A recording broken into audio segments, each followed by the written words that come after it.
ABP আনন্দ, এগিয়ে থাকে, এগিয়ে রাখে। তৃণমূলের শান্তি মিছিলে গুলি মারো স্লোগান, টালিগঞ্জ থেকে হাজরা পর্যন্ত তৃণমূলের স্লোগান দিতে দেখা যায় অংশগ্রহণকারীদের।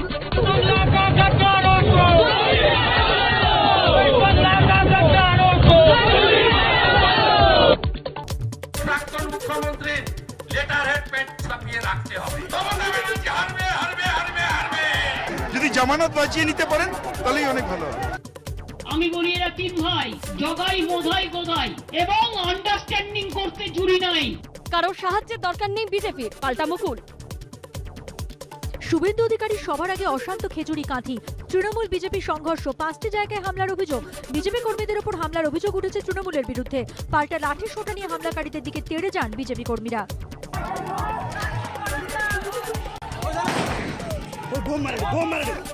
রবিবার পর্যন্ত পুলিশকে সময় দিলাম, খেজুরির সভা থেকে হুঁশিয়ারি শুভেন্দু অধিকারীর। ছাড়ার কোনো জায়গা নেই। আমি রবিবার অবধি পুলিশ প্রশাসনকে টাইম দিচ্ছি। সোমবার দিন আমি তমলুকের এসপি অফিসের সামনে বসে থাকবো। হামলা রাজনীতি, বিশৃঙ্খলার রাজনীতি, অশান্তির রাজনীতি বিজেপি করছে, করে একটা দেখাতে চাইছে যে বাংলায় একটা অশান্তির পরিবেশ আছে, কিন্তু বাংলার মানুষ শান্তিতে বিশ্বাস করে, শান্তি কায়েমের পক্ষে। রাজ্যে বিজেপির সভা মিছিলে একের পর এক হামলার ঘটনা ঘটছে, আইন শৃঙ্খলা তলানিতে।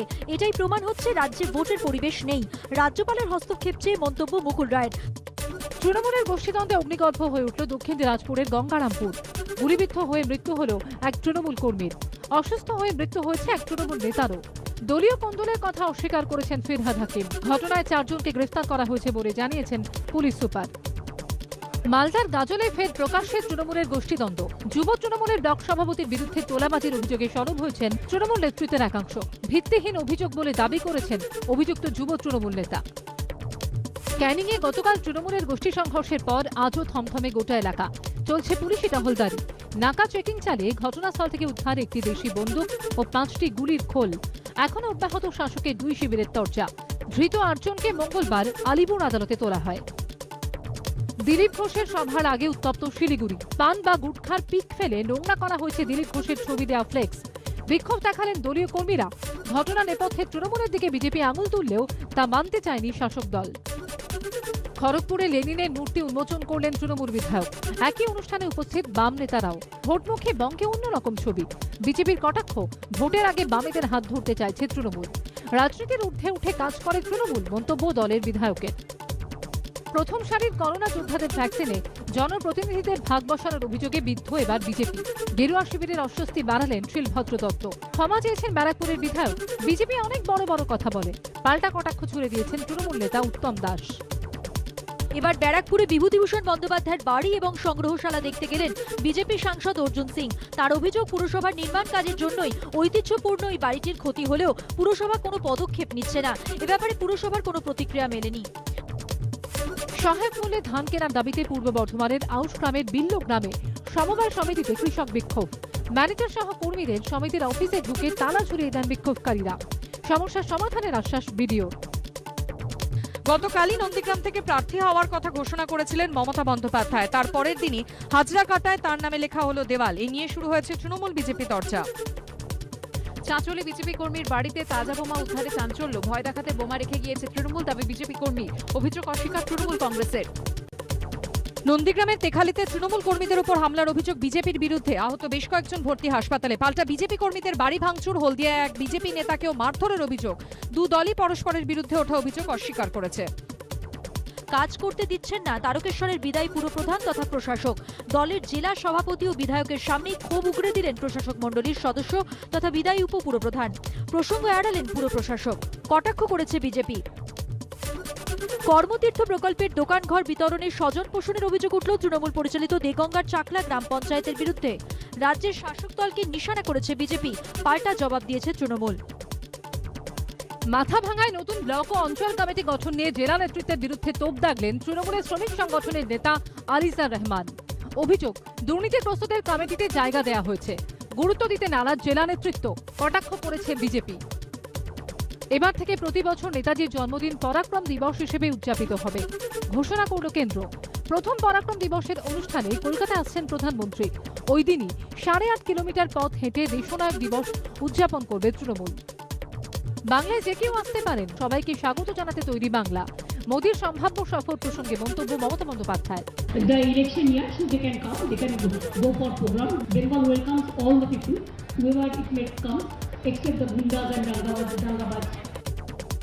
23 জানুয়ারি দেশপ্রেম দিবস পালন করতে চায় ফরওয়ার্ড ব্লক। সমনাগরিকত্বে বিশ্বাসী ছিলেন নেতাজি, সেটা আগে পালন হোক, মন্তব্য নেতাজি পরিবারের সদস্য সুগত বসুর। মুখ্যমন্ত্রীর জাতীয় ছুটি ঘোষণার দাবি মানেনি কেন্দ্র, ওই দিন আমাদের আলাদা কর্মসূচি রয়েছে জানালেন সৌগত রায়। জমি বিতর্কে এবার আইনি পদক্ষেপ নিলেন অমর্ত্য সেন। বিশ্বভারতীর উপাচার্যকে ইমেল করে অভিযোগ প্রত্যাহারের দাবি জানালেন নোবেলজয়ী অর্থনীতিবিদ। অবস্থানে অনড় বিশ্বভারতী কর্তৃপক্ষ। বক্তব্য জানানো হয়েছে অমর্ত্য সেনকে, জানালেন উপাচার্য। এবিপি আনন্দ সরগরম অনুষ্ঠানে দেবলীনার মন্তব্যে বিতর্ক। যুব মোর্চা নেতার পোস্টে গণধর্ষণ, খুনের হুমকির অভিযোগ। থানায় মোর্চা নেতা, আদালতে বুঝলো মন্তব্য দেবলীনার। গায়ে হাত দিয়ে দেখা, হুঁশিয়ারি মমতার। জ্বালানির উপর জিএসটি বসানো ও ভাড়া পুনর্বিন্যাসের দাবি। 28, 29, 30 জানুয়ারি বাস ও মিনিবাস ধর্মঘটের ডাক বাস মিনিবাস মালিকদের সংগঠনের। কেন্দ্রের কাছে জিএসটি বসানো ও রাজ্যের কাছে ভাড়া পুনর্বিন্যাসের দাবি জানিয়েছে তারা। করোনায় আক্রান্ত হয়ে আরও এক চিকিৎসকের মৃত্যু হল কলকাতা মেডিকেলের অ্যানাটমির বিভাগীয় প্রধানের। 1 মাস আগে করোনায় আক্রান্ত হন তিনি। একমো সাপোর্টে রাখা হয়েছিল তাকে। এই নিয়ে এখনো পর্যন্ত করোনায় 93 জন চিকিৎসকের মৃত্যু হয়েছে। দেশজুড়ে শুরু হলো রুশ ভ্যাকসিন স্পুটনিক ভি এর 3য় পর্যায়ের ট্রায়াল। কলকাতার পিয়ারলেস হাসপাতালেও চলছে পরীক্ষামূলক প্রয়োগ। সারা দেশে 20 কেন্দ্রে স্পুটনিক ভি এর 3য় পর্যায়ের ট্রায়াল চলছে। দেশে শুরু হয়েছে করোনা টিকাকরণ। এরই মধ্যে বাংলাদেশকে কোভিশিল্ড পাঠানোর সিদ্ধান্ত নিয়েছে ভারত সরকার। কাল বিশেষ বিমানে ঢাকায় পৌঁছবে পুনের সিরাম ইনস্টিটিউটে তৈরি কোভিশিল্ডের 20 লক্ষ ডোজ। করোনা আবহেই আগামী 29 জানুয়ারি শুরু হচ্ছে বাজেট অধিবেশন। সকল সাংসদকে আরটিপিসিআর পদ্ধতিতে করোনা পরীক্ষা করিয়ে সংসদ ভবনে উপস্থিত হওয়ার আবেদন করেছেন স্পিকার। গত 7 মাসের সর্বনিম্ন। গত 24 ঘন্টায় দেশে করোনা আক্রান্ত 10,064 জন। একদিনে মৃত্যু হয়েছে 137 জনের। দেশে আক্রান্ত 1,06,00,000 পথে। করোনায় মোট মৃত্যু হয়েছে 1,52,556 জনের। এরই মধ্যে করোনাকে জয় করে সুস্থ হয়েছেন 1,02,28,753 জন। বিশ্বে করোনায় দৈনিক মৃত্যু বাড়লেও কমেছে আক্রান্তের সংখ্যা। গত 24 ঘন্টায় বিশ্বে 9,293 জনের মৃত্যু হয়েছে। সংক্রমিত হয়েছেন 5,32,645 জন। গরু পাচার কাণ্ডে বিএসএফ কমান্ড্যান্টের পর আজ ডেপুটি কমান্ড্যান্টকে জিজ্ঞাসাবাদ সিবিআই এর। সূত্রের খবর, গরু পাচার কাণ্ডে কয়েকজন বিএসএফ ও কাস্টমস কর্তার নাম উঠে এসেছে। তাদের মধ্যে বিএসএফ এর ডেপুটি কমান্ড্যান্ট মহেন্দ্র সিং রাওয়াতেরও নাম রয়েছে। নারদকাণ্ডে বিধানসভার অধ্যক্ষের কাছে অভিযুক্তদের বিরুদ্ধে পদক্ষেপ গ্রহণের অনুমতির আর্জি পাঠাতে সিবিআইকে নির্দেশ দিল কলকাতা হাইকোর্ট। সোমবার পর্যন্ত কোনো আবেদন জমা পড়েনি। আদালতে জানিয়েছে বিধানসভার সচিবালয়। 10 দিন পর পরবর্তী শুনানি। ব্যারাকপুরের লালকুঠিতে বিএসএনএল এর ঠিকা শ্রমিকদের বিক্ষোভ। 1 বছর ধরে তারা বেতন পাচ্ছেন না বলে অভিযোগ। ইঞ্জিনিয়ার ও আধিকারিকদের সঙ্গে ধস্তাধস্তিতে জড়িয়ে পড়েন ক্ষুব্ধ কর্মচারীরা। ফের রেকর্ড গড়ল জ্বালানির দাম। আজ কলকাতায় পেট্রোলের দাম লিটার প্রতি 24 পয়সা বেড়ে হলো 86 টাকা 63 পয়সা। কলকাতায় আজ লিটার প্রতি ডিজেলের দাম 25 পয়সা বেড়ে হয়েছে 78 টাকা 97 পয়সা। গভীর রাতে ভয়াবহ দুর্ঘটনা। গুজরাতের সুরাতে রাস্তায় শুয়ে থাকা 21 জনকে ট্রাকের ধাক্কা। দুর্ঘটনায় 15 জনের মৃত্যু। আশঙ্কাজনক অবস্থায় হাসপাতালে ভর্তি আরও 6 জন। ওভারটেক করতে গিয়ে দুর্ঘটনা বলে প্রাথমিক তদন্তে অনুমান পুলিশের। অরুণাচলে ভারতীয় ভূখণ্ডে চীনের গ্রাম তৈরির উপগ্রহ চিত্র সামনে আসার পরই দেশের রাজনীতিতে তোলপাড়। টুইটারে সেই ছবি পোস্ট করে নরেন্দ্র মোদীকে আক্রমণ রাহুল গান্ধীর। তিনি লেখেন, মনে আছে ওর প্রতিশ্রুতি, দেশকে কারোর সামনে মাথা নত করতে দেব না। লোকসভা ক্যান্টিনে তুলে দেওয়া হলো খাবারের ভর্তুকি, জানালেন স্পিকার ওম বিড়লা। সংসদের ক্যান্টিনে সস্তা খাবার নিয়ে বিতর্কটা কম দিনের নয়। নতুন বছর পড়তে না পড়তেই সেই বিতর্কে ইতি টানতে উদ্যোগী হলো কেন্দ্র। গাব্বায় সূর্যোদয়। ভাঙাচোরা দল নিয়ে 3 উইকেটে অস্ট্রেলিয়াকে দুর্মুষ করল রাহানের ভারত। 2-1 রূপকথার সিরিজ জয়। শুভমনের অনবদ্য 91, অলৌকিক ফিনিশিং পান্থের। গাব্বায় রূপকথার সিরিজ জয়ের পুরস্কার ভারতীয় দলকে 5 কোটি টাকা টিম বোনাস বিসিসিআই এর। অসাধারণ জয়, টুইট মোদির। ক্রিকেটের ইতিহাসে স্মরণীয় হয়ে থাকবে এই জয়, টুইট সৌরভের। উচ্ছ্বসিত সচিনও। অস্ট্রেলিয়ার বিরুদ্ধে টিম ইন্ডিয়ার জয় উচ্ছ্বসিত শাহরুখ খান। টুইটারে শাহরুখ লিখেছেন, অবিস্মরণীয় জয়, একটা বলও মিস করিনি, এবার একটু শান্তিতে ঘুমোবো। ভারতীয় দলের প্রত্যেক সদস্যকে অনেক শুভেচ্ছা, ভালোবাসা, চাক দে ইন্ডিয়া। অমিতাভ বচ্চন, অক্ষয় কুমার, রণবীর সিং, প্রীতি জিন্টা, কার্তিক আরিয়ান, দেব, আবির চট্টোপাধ্যায় সহ বিনোদন দুনিয়ার বহু তারকা সোশ্যাল মিডিয়ায় শুভেচ্ছা জানালেন টিম ইন্ডিয়াকে। চেন্নাইয়ের এক হাসপাতালে আজ সকালে সফল অস্ত্রোপচার হলো কমল হাসানের পায়ে। অস্ত্রোপচারের পর অনুরাগীদের ধন্যবাদ জানিয়েছেন তার 2 মেয়ে শ্রুতি ও অক্ষরা হাসান। উড়ানের অপেক্ষা। মিগ 29-এর সামনে দেব, প্রকাশ্যে এলো দেবের এই ছবিগুলি।